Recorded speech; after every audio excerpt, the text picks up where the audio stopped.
to NBA Today. Welcome back to NBA Today. So Kevin Durant, James Harden, they were back in OKC last night. Let's go over there. Let's take a look, see how it shook out. It was the first game they have played in OKC as teammates since Game 2 of the 2012 Finals. There they are.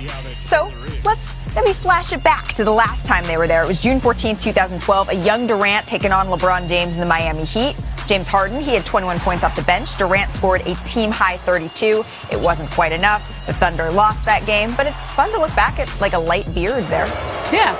Also, they were booed during starting lineups. You need to stop that. Kevin Durant still thinks fondly back on his time in OKC. When James got traded, I didn't know what the future would hold, and for us to come back around, going to the same team as we got older is pretty sweet, and we helped build this thing, so it's good to come in here and see what it is today.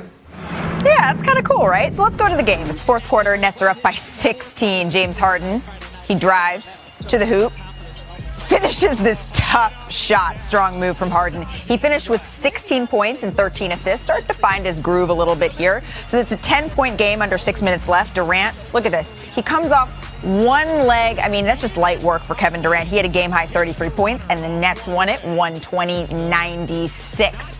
So with more from the Nets, let's welcome in ESPN reporter Om Young-Misuk. Thanks for joining us, Om. So Durant scored 33 in a win over the Thunder on Sunday night, but after the game, he spoke, and he mentioned that he's feeling a little bit of soreness here and there, is what he said, in his right shoulder, and will continue to receive treatment. So have you heard any updates about his shoulder, Om? Malika, the Nets are off today, but I would expect Durant to get treatment, as he says he's been getting daily.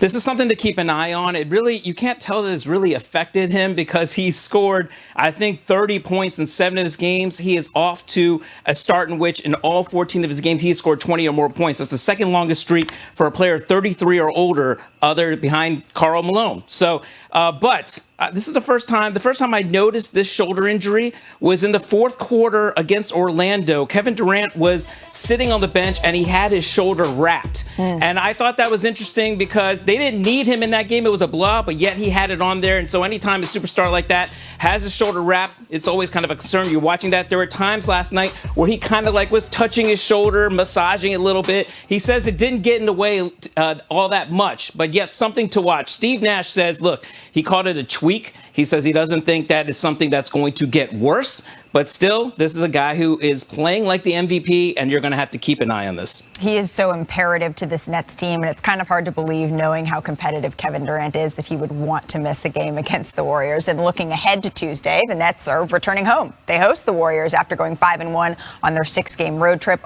Is this just another game for the Nets, or just facing the best team in the league right now, does it mean a little bit more for Brooklyn?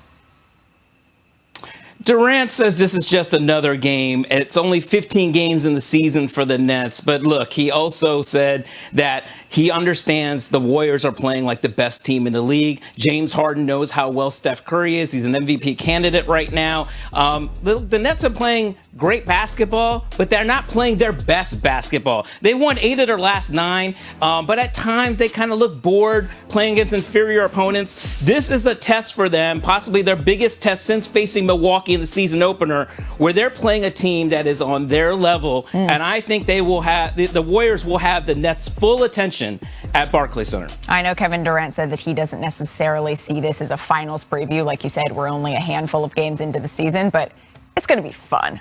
Enjoy it. Thank you so much, and we will definitely be seeing you soon. All right, so everybody, I think it's time we introduce Matt. Let's do the top of the top. Let's take it to the big screen and do the best plays from around the weekend. So what we do here is we just take a look at what stood out.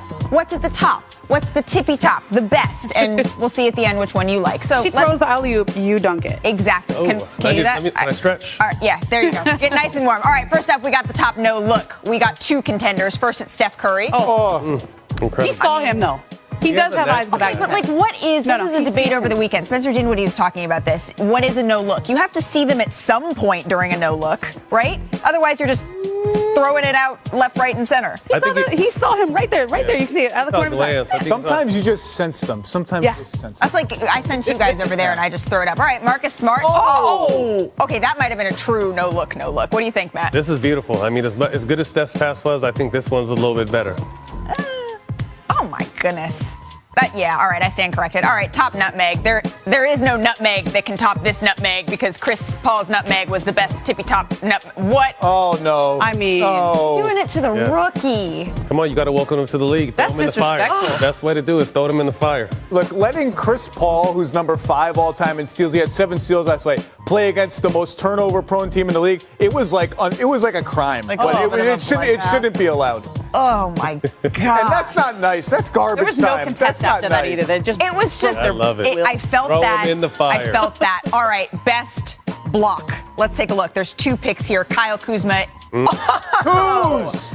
He can get up a little bit. Yes. This team is playing well. I'm happy for Kuz. He took a lot of heat being on the Lakers. He's starting to show his full capabilities now, and team's playing well. Committed to defense. Don't even try, Evan Mobley. Don't even try it. Don't even try it. Team all length right there. This kid's special, man. Special. We got a chance to see him at USC a lot before he jumped into the league, but he's definitely living up to the hype. Cleveland is doing some things too, taking some numbers, and it's been impressive. Evan Mobley is not to be messed around with. All right, top windmill. Matt Dorrance, get to the hoop right now. No, just kidding. All right, let's take a look. We had 2 in the same game, by the way. Look at this. Almost back to back. Looking for 8 in a row. The Bulls trying to get back on track after a loss a couple nights ago in San Francisco. On the Welcome everybody to the Wild Wild West. For the lead, George puts it up off the window. It's good. Are you kidding me? Zach, come on. Oh, stop it. No. Stop it. Stop it. And the Clippers' winning streak is officially over.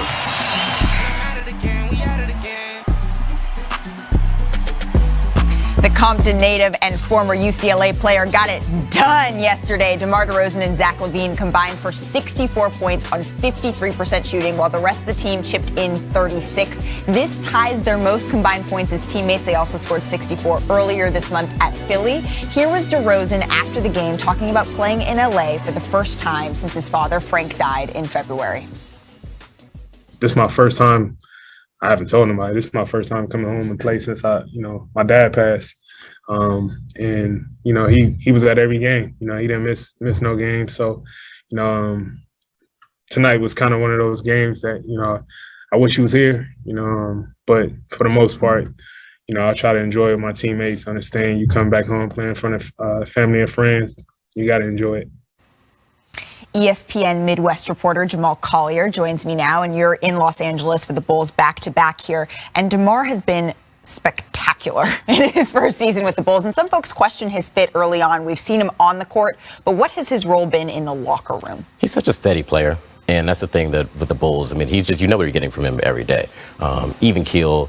It's been through the wars of a season, been through wars of the playoffs, and I think that was what stood out to me in that game last night. You just saw him really demonstrative on the court and really sort of soaking in some of those big baskets late, and I think that that was just very telling. And I think that is a helpful for Zach, a guy who has had so much on him and so much on his plate all the time to carry this Bulls offense in the past few years. To have another guy to be able to sort of share the load with when Zach has not been on. So DeMar's just been huge for this team in a lot of different ways, and he's been through it. So even this hot start, he's very much just like, all right, guys, calm down. It's only been a few games so far. And that impact is very much needed, especially because the Bulls, like so many other teams, are dealing with injuries. They're dealing with illness. Nikola Vucevic is out with COVID. Yep. Kobe White had shoulder surgery before the season. But what's the latest on both players? Yeah, and even you mentioned Patrick Williams as well, who is maybe lost for the season with a wrist injury. Vooch is feeling some symptoms. Remember the Bulls played Philly twice, and they've got a bunch of players with COVID. Vooch was guarding Embiid directly, so he's probably not going to be a part of this road trip for them. He'll probably hopefully join him back in Chicago once he starts feeling better.